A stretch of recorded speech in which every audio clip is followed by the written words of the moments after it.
एक एक नर का, प्रत्येक नरकों में एक एक कल्प तक उनको सब में रहना पड़ता है बारी बारी से।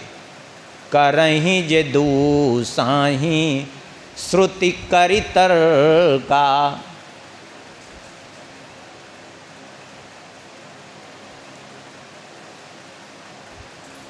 पाखंड क्या है? पाति रक्षति वेदः तान खंडयति पाखंडः। वेद जो है, जो जीवों का संरक्षण करता है अपने सदुपदेश के द्वारा, उसका जो खंडन करते हैं उसी को पाखंड कहते हैं। अथवा तानि पापस्य खंडाने लिंगम खंडमिहोचते। पाप का ही ये जो दूसरा खंड है, दूसरा भाग है, दूसरा हिस्सा समझिए, उसी को पाखंड कहते हैं। आखिर में अत्रि जी ने देख लिया, इनके पुत्र गए लेने के लिए घोड़ा, तो भाग खड़े हुए देवराज इंद्र। लेकिन फिर भी देवराज इंद्र नहीं माने, फिर कापालिक वेश बना करके चुराया घोड़ा। फिर अत्रि जी ने देख लिया, फिर ये गए, तो फिर छोड़कर घोड़ा चले गए। पृथु जी ने सुना तो कुपित हो गए। पृथु जी उठाए धनुष बाण, बोले इंद्र को हम आज दंड देंगे। अत्रि जी ने कहा नहीं, आप ऐसा नहीं कर सकते। क्यों? क्योंकि आप इस समय जो है यज्ञ के यजमान हो और आप क्रोध नहीं कर सकते, आप किसी को दंड नहीं दे सकते। बोले फिर इंद्र का क्या करें? बोले इंद्र की जिम्मेदारी अब हमारी है, क्योंकि यज्ञ के आचार्य हम हैं। अभी हम इंद्र को ठीक कर देते हैं, हम इंद्र को ही भस्म कर देंगे। तुम्हें 99 अश्वमेध यज्ञ हो रहा है, 100 अश्वमेध यज्ञ करने वाला इंद्र हो जाता है, तुम्हें इंद्र पद पर बिठा देंगे, बातें खत्म हो जाएगी। अब तो जो है इंद्र को भस्म करने के लिए जब अत्रि जी उद्यत हो गए, तो श्री बृहस्पति जी महाराज प्रकट हो गए बचाने के लिए। बोले रुक जाइए, इनको क्षमा कर दीजिए। इंद्र लज्जा के कारण चरणों में गिरना चाहते थे पृथु जी के। पृथु जी ने इनको हृदय से लगा लिया। बोले कोई बात नहीं, हम क्षमा करते हैं, आप देवता हैं, हमें प्रणाम मत करिए। आखिर में जब इन्होंने देवराज इंद्र को क्षमा कर दिया, तो भगवान प्रसन्न हो गए, इनके क्षमा भाव से प्रकट हो गए। प्रकट होकर के भगवान ने दर्शन दिया और कहा कि जो इच्छा हो वरदान मांग लो, हम तुम पर बहुत प्रसन्न हैं। बहुत बढ़िया बात श्री पृथु जी ने कही है। पृथु जी कहते हैं, हे प्रभु, हमें और कुछ नहीं चाहिए, केवल एक ही चीज़ की इच्छा है। न कामये नाथ तदप्यहम क्वचित न यत्र युष्म चरणाम्बुजाशव महत्तमान्तर्हृदयान्मुखच्युतो विधस्व कर्णायुत में स्मेवरा।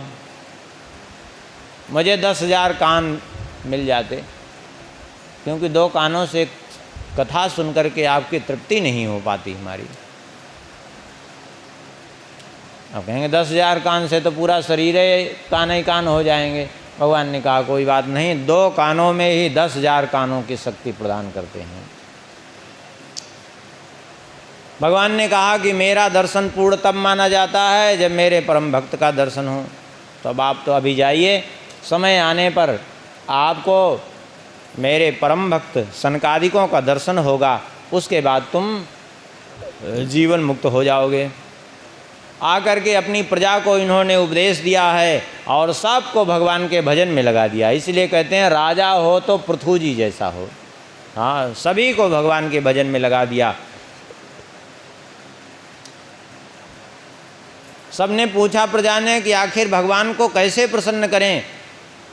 बहुत बढ़िया बात श्री पृथु जी कहते हैं, गुणायनम शीलधनम कृतज्ञम वृद्धाश्रयम समृणतेनु संपदा प्रसीदताम ब्रह्मकुलम गवाम च जनार्दन सानुचरस्य मह्यम।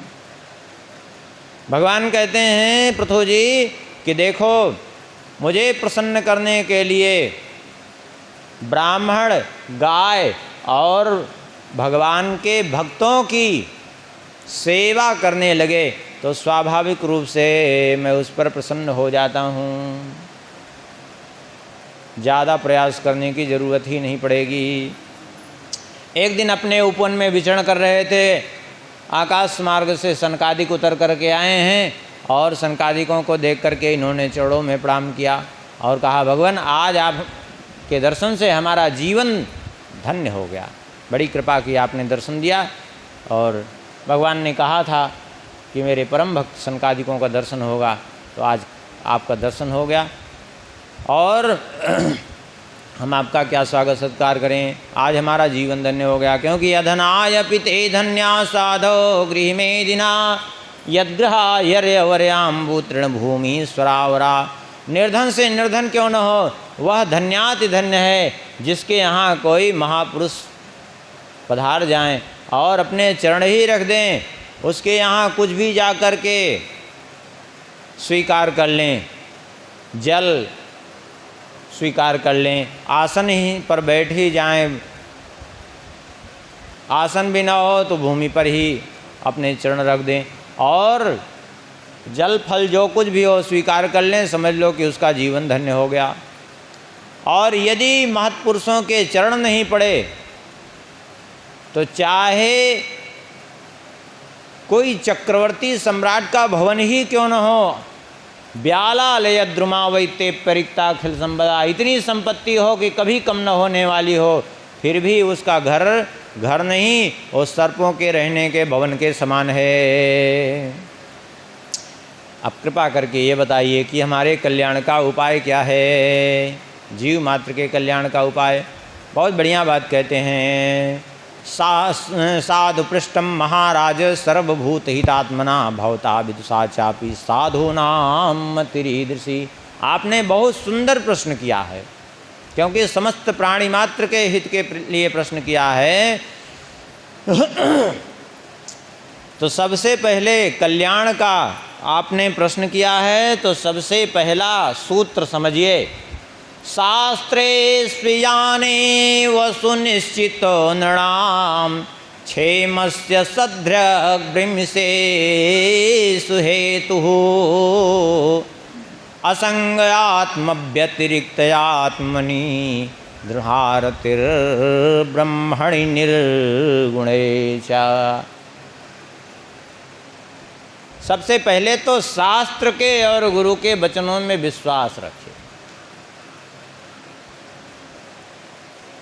और शास्त्र के बताए हुए मार्ग पर ही चले, मनमाना मार्ग छोड़ दे। हाँ,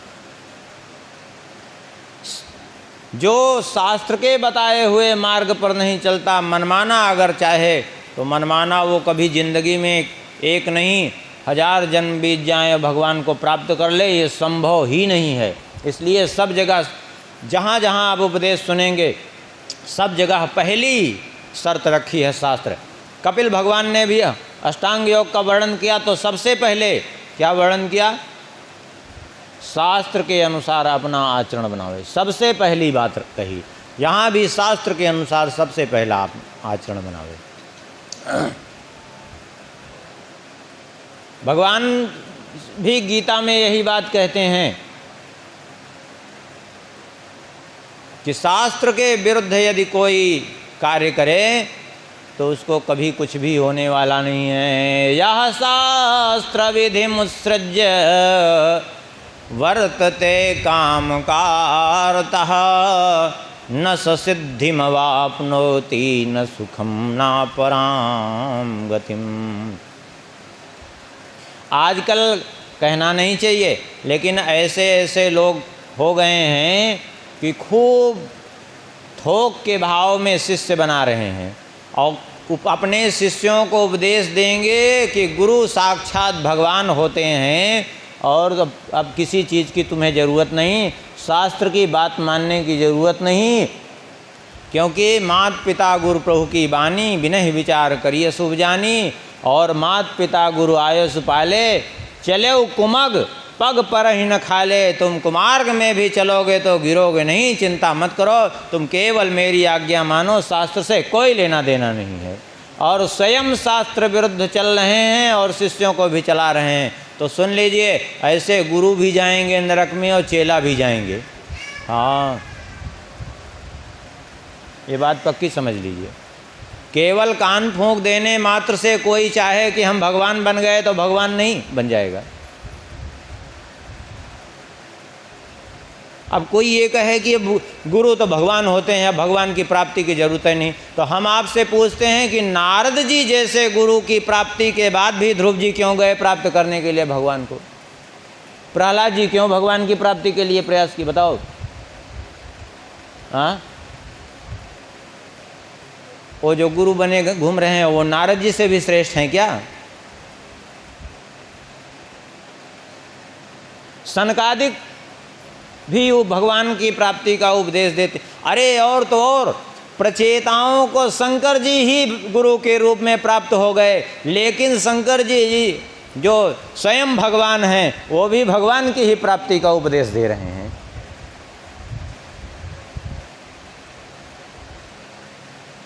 भगवान ने कहा है, ये बात ठीक है कि जो है मुझ में और गुरु में अंतर मत समझो। नमर्त्य बुद्ध्या सूयेत सर्वदेव में हो गुरु, गुरु में मनुष्य बुद्धि मत करो, मेरा स्वरूप ही समझो। लेकिन इसका मतलब ये नहीं कि गुरु स्वयं अपने को ही मान ले कि भगवान है, शिष्य उसको भगवत स्वरूप माने, ये शिष्य का धर्म है, शिष्य का स्वरूप है। लेकिन गुरु स्वयं ही अपने को भगवान मान ले कि चलो सारी दुनिया के नहीं, जितना चेला बनाए उतने लोगों को तो भगवान हम ही हैं, तब तो फिर गया काम से फिरो।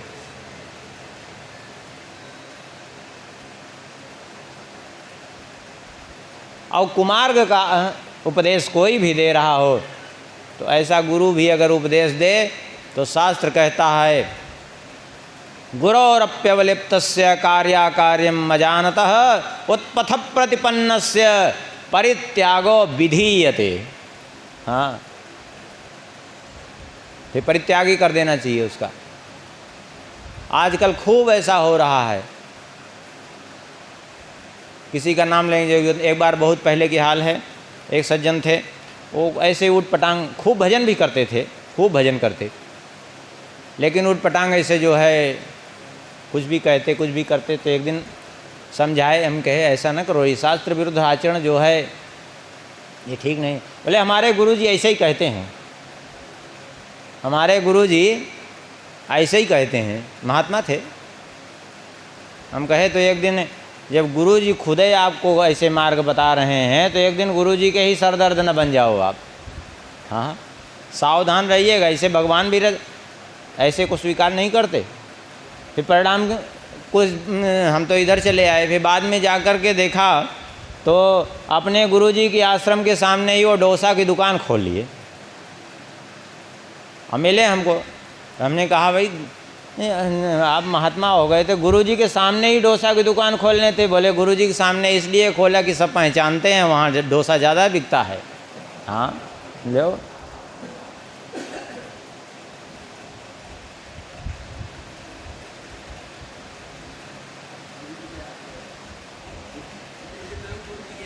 हाँ इसलिए जो है शास्त्र विरुद्ध आचरण करेंगे तो कहीं का नहीं छोड़ेगा, वो चाहे कोई भी हो। अरे भगवान भी यदि शास्त्र विरुद्ध किसी को से कहने लगें तो भगवान की भी बात मानने योग्य नहीं होगी। अब प्रमाण देख लीजिए, अतुलित महिमा वेद की को कही पावे पार, श्रुति निंदत निंदित भयो विदित बुद्ध अवतार। बुद्ध भगवान के दशावतार में है कि नहीं है, लेकिन बुद्धावतार निंदित हो गया। बुद्धावतार की हम लोग पूजा नहीं करते, क्यों? क्योंकि वेद विरुद्ध उन्होंने उपदेश दिया। यद्यपि उस समय आवश्यकता ही ऐसी पड़ गई थी, लेकिन फिर भी वेद का विरोध करने का परिणाम ये हुआ, अवतार ही निंदित हो गया। भगवान भी यदि वेद विरुद्ध कहने लगें तो भगवान की भी बात जो है स्वीकार्य नहीं होगी। अच्छा, वेद विरुद्ध उन्होंने कहा तो निंदा भी किसने की? सबसे पहले सबसे पहले श्री राम जी ने ही निंदा की। हाँ, अवतार बाद में और निंदा पहले ही भगवान कर रहे हैं। यथा हि चौरः स तथा हि बुद्धस् तथागतं नास्तिकमत्र विद्धि। वाल्मीकि रामायण में देखिए, जावाली जी को फटकारते हुए भगवान ने कहा, शास्त्र विरुद्ध थोड़ा सा जावाली जी ने बोल दिया, वो भी भरत जी के मोहवश। तो जिन पिता की आज्ञा मान करके भगवान बन बन भटक रहे हैं, भगवान श्री राम जी ने वही कहाँ तो पिता की आज्ञा मानकर बन बन भटक रहे हैं, कह रहे हैं उनकी आज्ञा के विपरीत मैं बिल्कुल नहीं चलूँगा। और कहाँ जैसे ही जावाली जी ने निंदा की तो कह रहे हैं भगवान वहीं पे श्री राम जी, निंदाम्यहम कर्म कृतम पितुस्तत् यस्त्वाम गृहणाम विसमस्थ बुद्धिम। मैं पिता के इस कर्म की निंदा करता हूँ जिन्होंने तुम्हारे जैसे व्यक्ति को अपना ऋत्विज बनाया। हाँ, पिता के मैं इस कर्म की निंदा करता हूँ। निंदाम्यहम कर्म कृतम पितुस्तत् यस्त्वाम गृहणाम विसमस्थ बुद्धिम। अब बताइए, जब जावाली जैसे महर्षि को, और भगवान सर्वांतर्यामी है, जबकि ये जान रहे हैं कि भरत जी के मोहवश ऐसा कह रहे हैं, तब इस तरह से फटकार सकते हैं। तो कोई शास्त्र विरुद्ध बोले और शास्त्र विरुद्ध करे, उसको क्षमा करेंगे? हाँ, किसी को क्षमा नहीं करने वाले भगवान।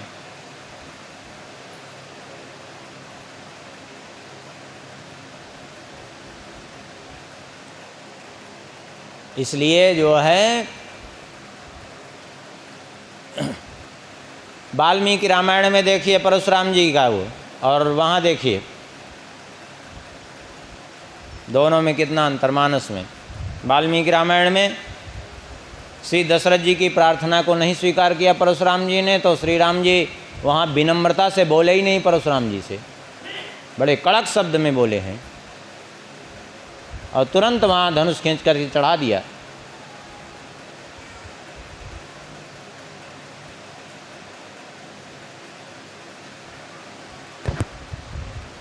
इसलिए शास्त्र विरुद्ध आचरण नहीं होना चाहिए, सबसे पहली बात।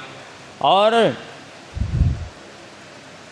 भागवत धर्म का आचरण करे, तत्व जिज्ञासा हो, ज्ञान योग की निष्ठा हो, भगवान की आराधना हो, नित्य भगवान की पावन कथाओं को श्रवण करे, धन इंद्रियों के भोगों में रत रहने वाले जीवों से दूर रहे और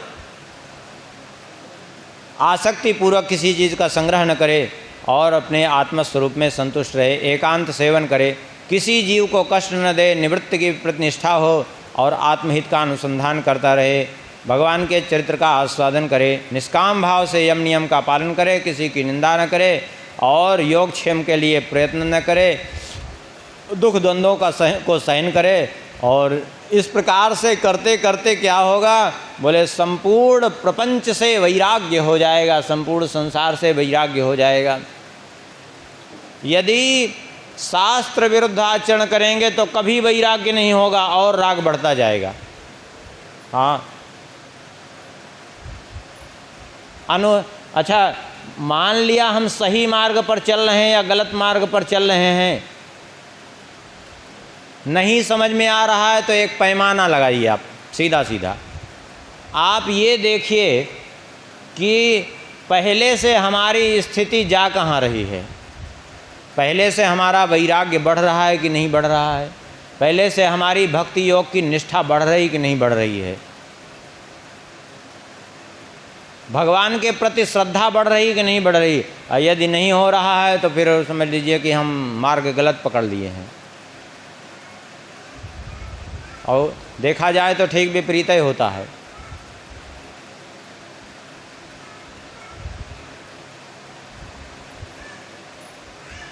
ठीक विपरीत ही होता है।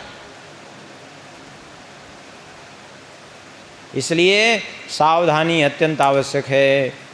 इसलिए न कुर्यात् करहिचित् सख्यम तमस्तीव्रम तीरिषु धर्मार्थ काम मोक्षाणाम यदंत्यंत विघातकम। कहते हैं अज्ञान अंधकार से पार करना हो तो विषयों में कभी आसक्ति न करे और विषयासक्त पुरुष का संसर्ग न करे। धर्म अर्थ काम मोक्ष चतुर्विध पुरुषार्थ का निरूपण है, लेकिन तीन में सदा भय लगा रहता है, केवल मोक्ष ही एकमात्र निर्भय पद है, इसलिए उसी के लिए मात्र प्रयास करना चाहिए। एकमात्र भगवान को अपना कर्णधार बना लीजिए, उन्हीं का आश्रय ले लीजिए और भगवान के चरण कमल रूपी नौका पर बैठ करके पार कर जाइए संसार से, एकमात्र ही उपाय है। पृथु जी बड़े प्रसन्न हुए। पृथु जी ने कहा आपका अनुग्रह प्राप्त करके हम धन्य हो गए। और अर्ची जी के द्वारा 5 पुत्र उत्पन्न हुए थे, विजितास्व, धूम्रकेश, हरियक्ष, द्रविण और वृक। पृथु जी ने अपने ज्येष्ठ पुत्र विजितास्व को राजपद पर अभिषिक्त किया और वन को प्रस्थान किया। इनके साथ इनकी पत्नी अर्ची भी चली गई और वहीं जा कर के तप में प्रवृत्त हो गए। पृथु जी तप करते रहते और अर्ची जी जो है उनकी सेवा में लगी रहती और वे भी कठिन तप कर रही थी। इधर जो है हुआ ये, विजितास्व ने इनके जाने के बाद अपने राज्य का बंटवारा कर दिया। बोले हम 5 हैं अपने पिता के पुत्र, एक कैसे राजा हो, तो अपने चारों भाइयों को एक एक दिशाओं का राजा बना दिया, बीच में जहाँ स्वयं राज्य करते रहे। पृथु जी तप करते करते बहुत समय पृथु जी को बीता। कुछ समय तो जा कर के कंदमूल फल खा करके बिताए, कुछ समय सूखे पत्ते ही खा करके रहे, फिर जल पी करके रहे और फिर इन्होंने वायु का आहार करना प्रारंभ कर दिया। फिर उस वायु को भी छोड़ दिया। धीरे धीरे जो है एक दिन तप करते करते, भगवान की प्राप्ति तो पहले हो ही गई थी, तप करते करते अपने देह का इन्होंने परित्याग कर दिया। जब देह का परित्याग कर दिया, अर्ची जी ने देखा कि इनका देह तो ठंडा हो गया है, निष्प्राण हो गया है, तो अर्ची जी ने वन से लकड़ियाँ इकट्ठा की और लकड़ियाँ इकट्ठा करके तैयार की चिता और उसी पर अपने पति के देह को विराजमान करके स्वयं भी उसी में प्रविष्ट हो गई और इस प्रकार से परम धाम की ओर प्रस्थान किया श्री अर्ची जी ने पृथु जी के साथ में। और इधर जो है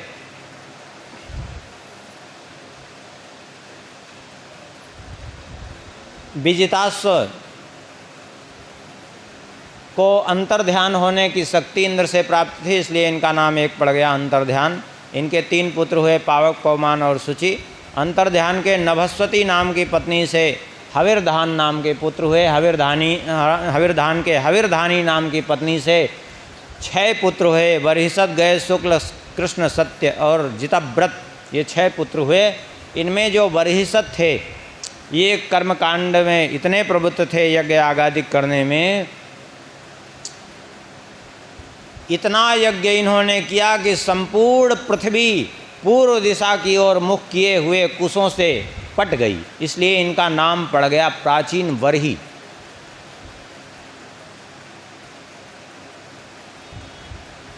इनके 10 पुत्र हुए प्रचेता, इनको आज्ञा दी कि जा कर के तप करो और फिर सृष्टि का विस्तार करो।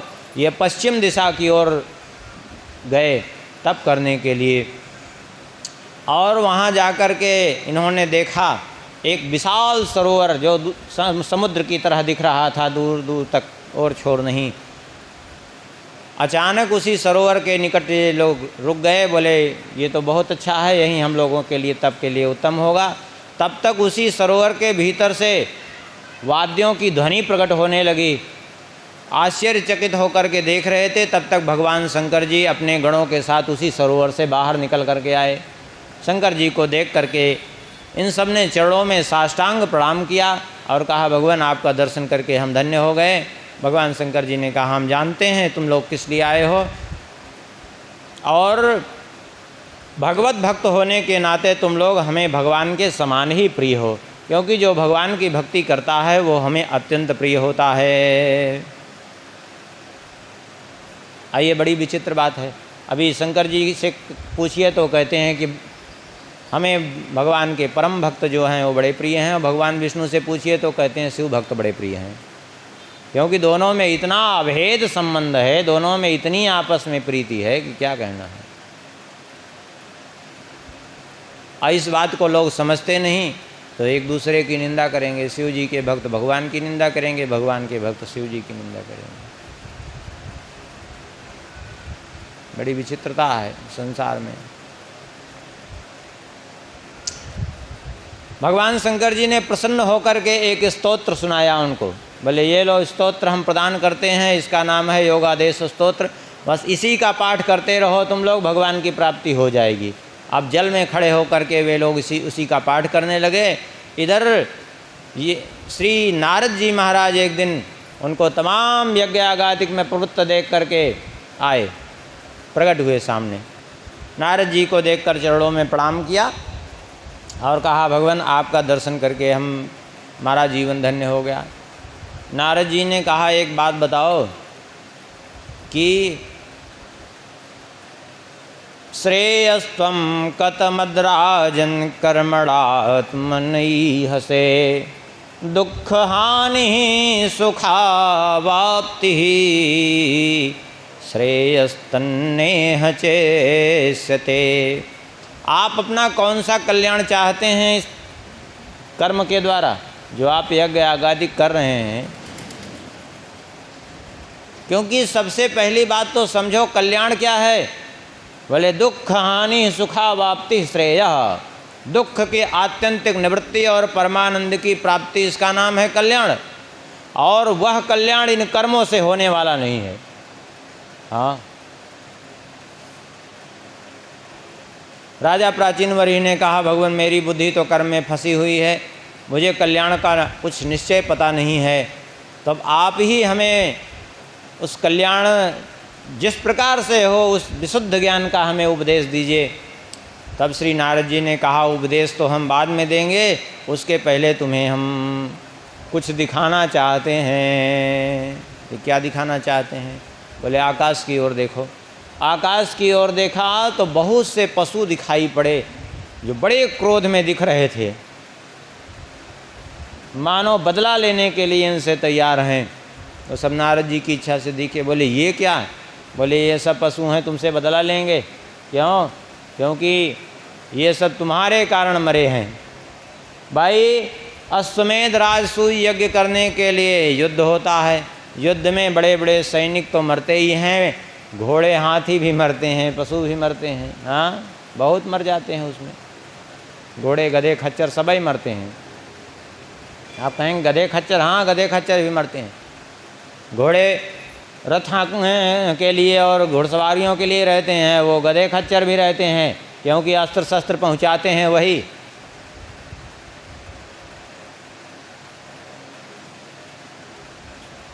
तो बाण अस्त्र शस्त्र तो किसी के ऊपर, अब सामने से कोई युद्ध करता है तो वो घोड़ों को भी मार देता है, सारथी को भी मार देता है, रथी को जीतने के लिए कुछ भी करता है। आखिर में जो है इतनी हिंसा जो बनी, इसको भोगेगा कौन? घबरा गए राजा प्राचीनवर्य ही, बोले ये तो बड़ा अनर्थ हो गया हमसे, अब क्या करें? बोले अब करना क्या है वो तो बाद में निर्णय करना, पहले एक कथा सुन लो हमसे तुम। बोले सुनाइए। बोले आसीत पुरंजनो नाम राजा राजन बृहत्स्रवा तस्या विज्ञात नामासी सखा विज्ञात चेष्टिता। एक पुरंजन नाम का राजा हुआ, उसका एक अविज्ञात नाम का सखा। जैसे उसका नाम था अविज्ञात, वैसे वो था ही भी जिसकी चेष्टाओं को कोई समझ ही न सके, वो अविज्ञात नाम का ब्राह्मण उसका सखा। कहते हैं एक बार की बात है, वो पुरंजन जो है अपने रहने के लिए कोई भवन की खोज कर रहा था, और ढूंढते ढूंढते वो पृथ्वी पर घूमा, कहीं उसको अच्छा न लगा, और जब हिमालय के दक्षिण भाग में उसने एक नगर देखा तो उसको बड़ा सुंदर लगा। ये 9 द्वारों वाला नगर था, तो इसमें उसने प्रवेश किया, और प्रवेश करके देखा तो बड़ा प्रसन्न हुआ, ये नगर तो बड़ा अच्छा है। उस नगर को देख रहा था, अचानक घूमते घूमते एक सुंदरी स्त्री आई, और साथ में उसके 10 सेवक थे, और वे सब 100-100 नायिकाओं के पति थे। वो सुंदरी स्त्री विवाह के लिए अपने कोई पुरुष खोज रही थी, संयोग से ये मिल गए पुरंजन। बोले पुरंजन को उसने पति रूप में वर्ण कर लिया, पुरंजन ने भी उसको पत्नी रूप में स्वीकार कर लिया। एक साथ रहने लगे उसी नगर में। एक 5 फन वाला सर्प उस नगर की रक्षा करता था। अब राजा को कहीं यदि जाना होता तो अलग अलग द्वार जो थे, 9 द्वार, उनसे अलग अलग कार्य के लिए अलग अलग द्वारों से जाना होता। 9 द्वारों में 7 द्वार तो ऊपर थे नगरी के और 2 द्वार नीचे थे। 7 द्वारों में 5 द्वार तो केवल पूर्व दिशा की ओर ही थे, एक दक्षिण की ओर, एक उत्तर की ओर, और 2 द्वार नीचे पश्चिम दिशा की ओर थे। अलग अलग कार्यों के लिए अलग अलग मार्गों से जाया करता। और जाता भी तो कैसे, बोले 2 अंधे नागरिक थे इस नगर में, उन्हीं अंधों की सहायता से ही वो जाता था। इस तरह उसका जीवन यापन होने लगा। कहते हैं एक दिन की बात है, वो शिकार खेलने गया तो बहुत से मृगों का शिकार किया, लौट करके बहुत विलंब से आया तो रानी ही कुपित हो गई, पुरंजनी। अब पुरंजनी को किसी तरह उसने स्वीकार मनाया। अब पुरंजनी जैसी करती वही आचरण वो करता, वो रोती तो अपने भी रोता, वो गाती तो अपने भी गाता, वो प्रसन्न होती तो अपने भी प्रसन्न होता। उसी के अनुरूप ढल गया पूर्ण रूप से। इसी बीच काल कन्या जरा, जो अपने लिए पति की खोज कर रहे थे, नारद जी कहते हैं हमसे भेंट हो गई उसकी। हमसे उसने कहा कि मुझे पत्नी रूप में स्वीकार करो, तो मैंने मना कर दिया। और फिर मैंने कहा मैं तो स्वीकार नहीं कर सकता, एक काम करो। बोले क्या? बोले तुम यवन राज के पास चली जाओ, वहीं से तुम्हारा कुछ काम बनेगा। तो वो सीधा यवन राज के पास पहुंची, यवन राज भय के पास, और जाकर के उससे कहा कि तुम मुझे पत्नी रूप में स्वीकार कर लो। तो उस यवन राज भय ने कहा तुम मेरी पत्नी नहीं, मेरी बहन बन जाओ, और मेरे भाई प्रज्वार को लेकर के एक काम करो, तुम पुरंजनपुरी पर आक्रमण कर दो। स्वीकार कर लिया उसने, और उसके भाई प्रज्वार को लेकर के पुरंजनपुरी पर उस काल कन्या जरा ने आक्रमण कर दिया। इस जरा को कोई नहीं चाहता, लेकिन ये बरबस जरा सबको वर्ण करती है आके। कहते हैं परिणाम ये हुआ कि उस काल कन्या के आलिंगन से उसकी सारी स्त्री नष्ट हो गई। और अब तो धीरे धीरे गंधर्व और यवनों ने सारा ऐश्वर्य लूटना प्रारंभ कर दिया। और इधर प्रज्वार के भाई, यवन राज भय के भाई प्रज्वार ने पुरी में आग लगा दी और वो नगरी जलने लगी। इधर जो है जब नगरी जलने लगी, नगरी को जलते हुए देखा तो चिल्लाने लगा, हाय हाय रे क्या करूं, मेरी पत्नी तो बड़ी घर गृहस्थी वाली और मुझसे बड़ा प्रेम करती थी, और मेरे मरने के बाद क्या होगा उसका, अब मैं क्या करूं। इस प्रकार से वो अपनी पत्नी का चिंतन कर रहा था। और उसी समय जो है उसकी मृत्यु हो गई। और विधान यही है कि अंतमति सा गति, जैसे अंत में चिंतन करता है वही गति उसको प्राप्त हो जाती है। अंत में स्त्री का चिंतन करते करते मर गया। परिणाम ये हो गया कि उसको स्त्री रूप मिल गया।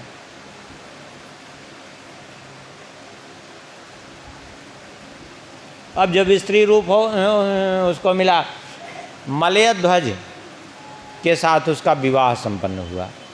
अब राजा मलयध्वज जब युद्ध में मारा गया, क्योंकि उसका जन्म हुआ विदर्भ नरेश की कन्या के रूप में, मलयध्वज के साथ उसका जब विवाह हुआ, मलयध्वज वीर गति को प्राप्त हो गया युद्ध में, तो वो रोने लगी, हाय हाय रे मैं क्या करूं, मैं तो विधवा हो गई।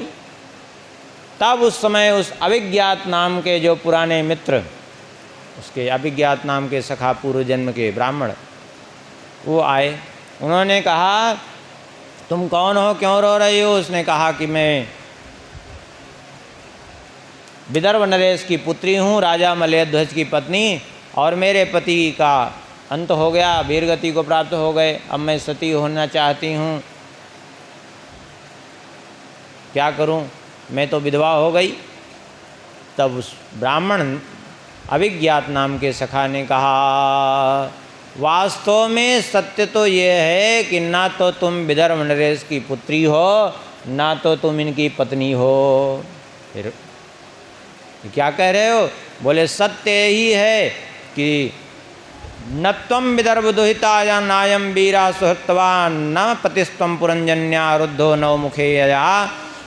ये सब जो कुछ देख रहे ही हो तुम, ये सब माया ऐसा मया सृष्टा यत् पुमांसं स्त्रियं सतीम।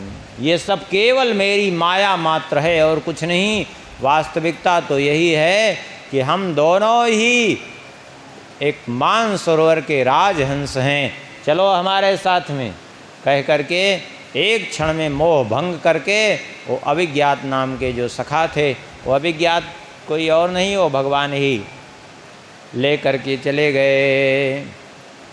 बोले अब कुछ बात समझ में आई? बोले कथा तो हमने सुन ली, लेकिन इसका तात्पर्य हमको अभी भी समझ में नहीं आया। श्री नारद जी कहते हैं पुरंजन कोई और नहीं, ये जीव ही पुरंजन है। और ये 9 द्वारों वाला नगर क्या है? ये शरीर ही 9 द्वार वाला नगर है, जिसमें 7 द्वार ऊपर, 2 द्वार नीचे। 7 द्वार में 5 द्वार पूर्व दिशा की ओर, 2 नेत्र, 2 नासिका छिद्र और 1 मुख। ये 5 द्वार पूर्व दिशा की ओर, 1 द्वार दक्षिण दिशा की ओर, 1 द्वार उत्तर दिशा की ओर, और नीचे के 2 द्वार वो पश्चिम दिशा की ओर, ये शरीर। और ये जो पुरंजनी है ये कोई और नहीं, ये बुद्धि ही पुरंजनी है। ये बुद्धि ही पुरंजनी है। ऐसी बुद्धि के इशारे पर ये जीव नाचने लगता है। और उसके जो 10 सेवक हमने कहे थे, वो 10 सेवक कोई और नहीं, ये 10 इंद्रियां ही 10 की सेवक हैं, और उसकी वृत्तियां ही उसकी नायिकाएं हैं। और ये 5 फन वाला सर्प कौन है? ये पंच प्राण, प्राण, अपान, व्यान, उदान, समान, ये पंच प्राण ही 5 फन वाला सर्प है, जो इस नगर की रक्षा करता है। और वो कालकन्या जरा कौन है? जरा माने वृद्धावस्था, जिसको कोई वर्ण नहीं करना चाहता, लेकिन ये वृद्धावस्था बरबस वर्ण कर लेती है, जिसके वर्ण करते ही स्त्री नष्ट हो जाती है। आइए संवत्सर चंडवेग नाम का जो गंधर्व है, जो इस नगर को नष्ट कर रहा था प्रतिदिन, जिसके अधीन 360 गंधर्व और 360 गंधर्वियाँ थे। ये कौन है? ये 360 दिन ही गंधर्व हैं, 360 रात्रियां ही गंधर्वियां हैं शुक्ल वर्ण कृष्ण वर्ण की। और ये चंडवेग नाम का जो गंधर्व, ये संवत्सर माने वर्ष ही चंडवेग है, जो एक एक दिन इस शरीर के लिए नष्ट करने के लिए बने हुए हैं। और इस प्रकार से इस शरीर की दशा है, और जीव इसी में पड़ा हुआ है। अवंत में इसी शरीर को अपना सब कुछ माने रहता है, इसी शरीर को अपना स्वरूप मान लेता है, और आसक्ति बस भटकता रहता है। और श्री नारद जी ने कहा, इसलिए अब इन कर्मों में परमार्थ बुद्धि मत करो। ये कर्म केवल सुनने में प्रिय लगते हैं, लेकिन जो है वास्तव में इनका प्रयोजन कर्म में प्रवृत्त होना है ही नहीं। जैसे कोई बालक बीमार हो तो बालक के रोग को ठीक करने के लिए माता पिता क्या करते हैं? बच्चे को औषधि खिलाना चाहते हैं, वो नहीं खाता, तो माता पिता क्या करते हैं? बोले बढ़िया लड्डू में उसकी औषधि को जो है मिला करके, उसकी गोली को पीस करके औषधि मिला दिया लड्डू में, और लड्डू पकड़ा दिया। अब बच्चा लड्डू खा लेता है।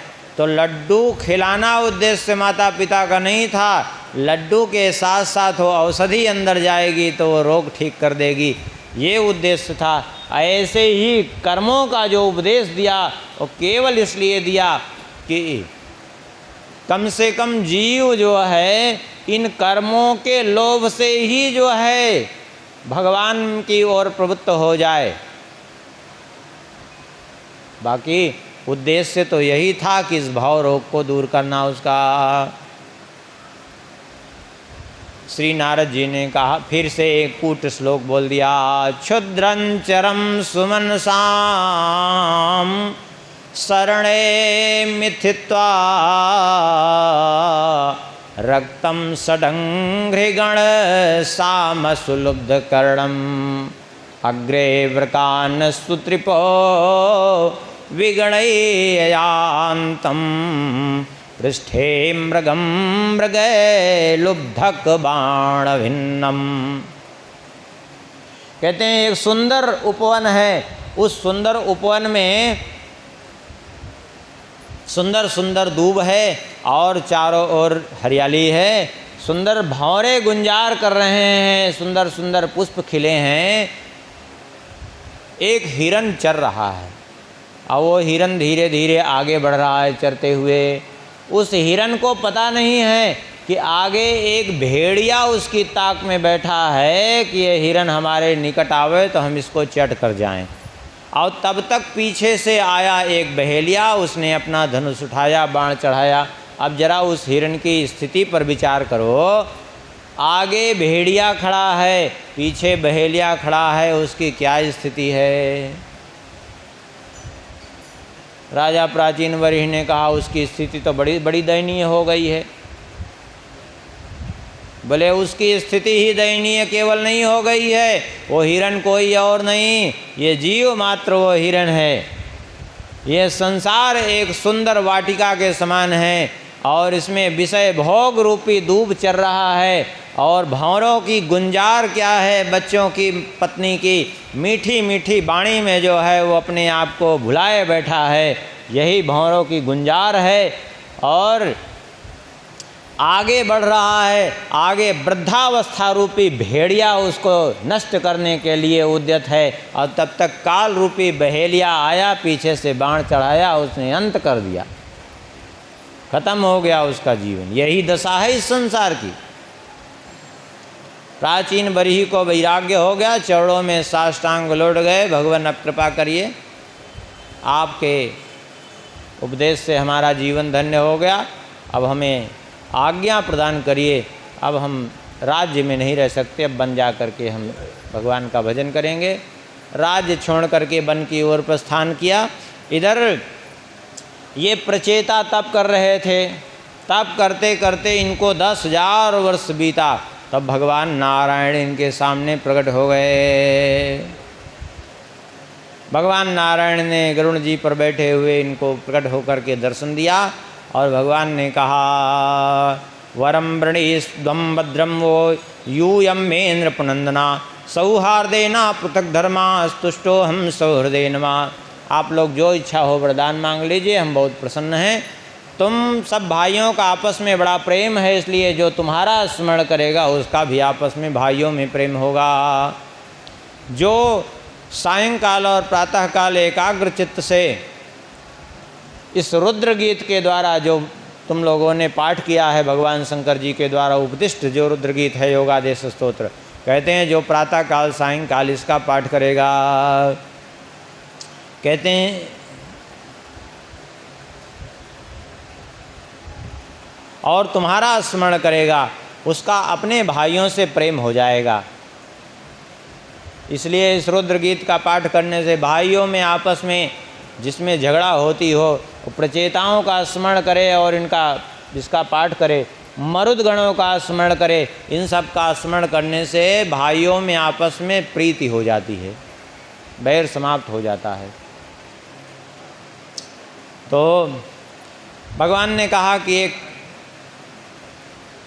बात है, कंडू ऋषि तप कर रहे थे तो उनकी तपस्या को नष्ट करने के लिए देवराज इंद्र ने प्रमलोचा नाम की अप्सरा को भेजा था और प्रमलोचा ने आकर के कंडू जी की तपस्या भंग की और कंडू महर्षि के द्वारा एक कन्या उसको हुई प्रमलोचा अप्सरा को, और वो कन्या को छोड़ करके वो तो चली गई क्योंकि उसका तप भंग करना उद्देश्य था।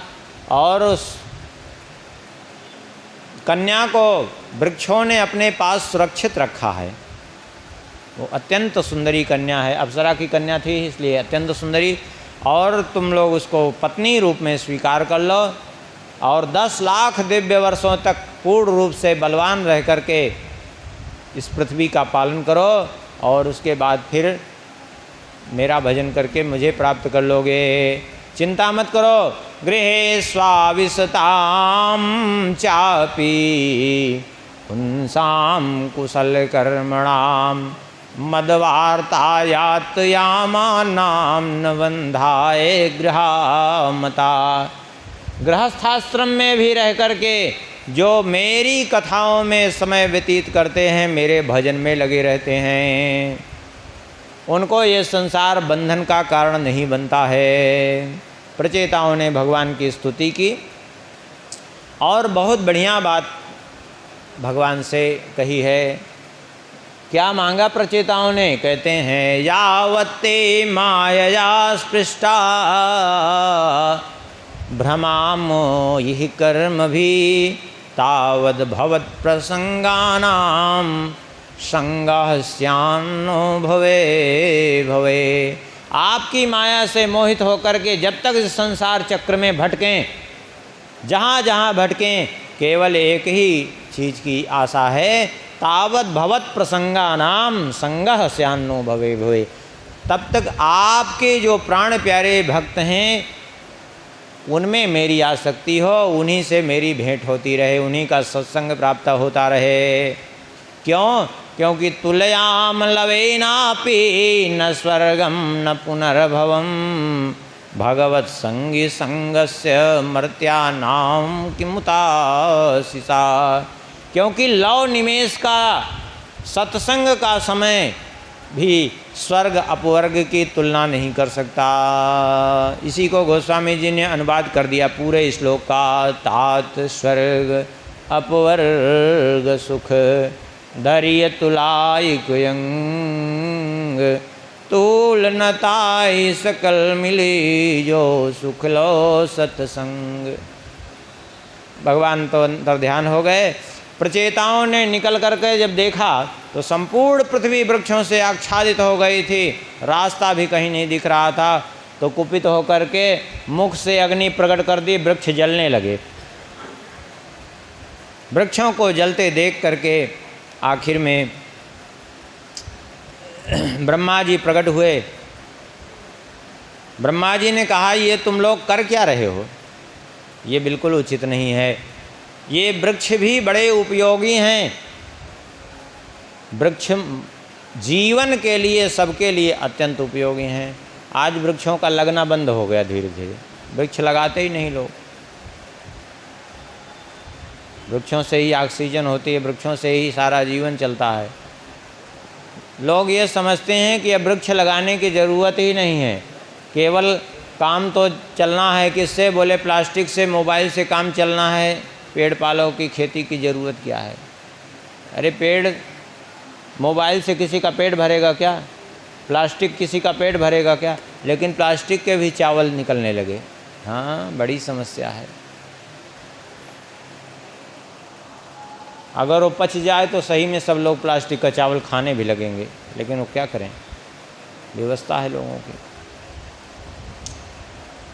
इधर प्रचेताओं को ब्रह्मा जी ने समझाया, वृक्षों को आज्ञा दी और मारिसा के साथ विवाह हुआ प्रचेताओं का। महाभारत में वार्छी शब्द आया है, संदेह नहीं करना चाहिए। वार्छी और मारिसा दोनों अलग नहीं है, एक ही हैं। वार्छी इसलिए नाम कहा गया वहाँ कि वृक्षों ने अपनी पुत्री की तरह पालन किया था, इसलिए वृक्ष की पुत्री के रूप में जानी गई, इसलिए वार्छी बना। और आए, राज्य करने लगे। इनके एक पुत्र हुआ, उसी का नाम हुआ दक्ष। ये दक्ष कोई और नहीं थे, वही दक्ष प्रजापति जो शंकर जी के ससुर जी थे। उन्होंने जब देह का परित्याग किया, बकरे का सिर लगने के बाद, यज्ञ पूर्ण करने के कुछ समय बाद उन्होंने देह का परित्याग किया, तो वे ही पुनः इस रूप में प्रकट हुए, प्रचेताओं के पुत्र के रूप में मारिसा के गर्भ से प्रकट हुए, और फिर से इनको प्रजापतियों का नायक बनाया गया है। यहाँ तो वर्णन नहीं है, लेकिन जानते हैं पूर्व जन्म का बैर इनमें फिर भी भरा हुआ था और इन्होंने फिर यज्ञ किया था ऐसे ही। हाँ, अब वो यज्ञ भी विध्वंस हुआ था, इसकी भी कथा है, यहाँ नहीं है, लेकिन ये कथा बहुत कम प्रसिद्ध है। उस समय पार्वती जी विद्यमान थी तब की ये हाल है। हाँ, ये स्वभाव जन्म जन्मांतर तक बदलता नहीं है, ये बैर भी जन्म जन्मांतर तक बदलता नहीं है, बड़ा कठिन है। 10 लाख वर्ष राज्य किया और उसके बाद इनको वैराग्य हुआ, जा कर के वन में पहुँचे और सोच रहे थे अब क्या करें, भजन कैसे करें। नारद जी प्रकट हुए, नारद जी के चरणों में प्रणाम किया, नारद जी से कहा आप ही हमें उपदेश दीजिए। बहुत बढ़िया बात श्री नारद जी ने कही। भगवान को प्रसन्न करने नारद जी से कहा करें क्या? बोले करना कुछ नहीं है। यथा तरोर्मूल निषेचनेन तृप्यन्ति तस्कंद भुजोपशाखा प्राणोपहाराक्ष यथेन्द्रियाणाम तथैव सर्वार्हणमच्युतेज्या। जैसे वृक्ष के जड़ को सींचने से संपूर्ण पेड़ हरा भरा हो जाता है, प्राणोपहाराक्ष यथेन्द्रियाणाम, जैसे मुख में आहार देने से, प्राणों का पोषण करने से आहार के द्वारा समस्त इंद्रियां पुष्ट हो जाती हैं, ऐसे ही तथैव सर्वार्हणमच्युतेज्या, ऐसे भगवान श्रीहरि की आराधना करने से सब संपन्न हो जाता है। इसलिए भगवान को प्रसन्न करने के लिए ज़्यादा प्रयास करने की जरूरत नहीं। दया सर्वभूतेषु संतुष्ट्याय के नवा सर्वेन्द्रियोपशांत्या च तुष्यन्त्यासु जनार्दन। जीव मात्र के प्रति दया रखे, हर परिस्थिति में संतुष्ट रहे, समस्त इंद्रियों से उपरत हो जाए तो भगवान प्रसन्न हो जाते हैं। इस प्रकार से नारद जी उपदेश दे करके चले गए और प्रचेताओं ने भगवान की आराधना की और आराधना करके वे सब जो है भगवान के परम धाम को प्राप्त कर लिए। इस प्रकार से प्रचेताओं का उपाख्यान यहाँ संपन्न होता है और यहीं चतुर्थ स्कंद की कथा भी संपन्न होती है और शेष भगवत कृपा से आगे के प्रसंग में स्मरण करेंगे। अभी मनु जी के एक पुत्र श्री प्रियव्रत जी का चरित्र शेष है, अगले प्रसंग में स्मरण करेंगे। श्री राम जय राम जय जय राम।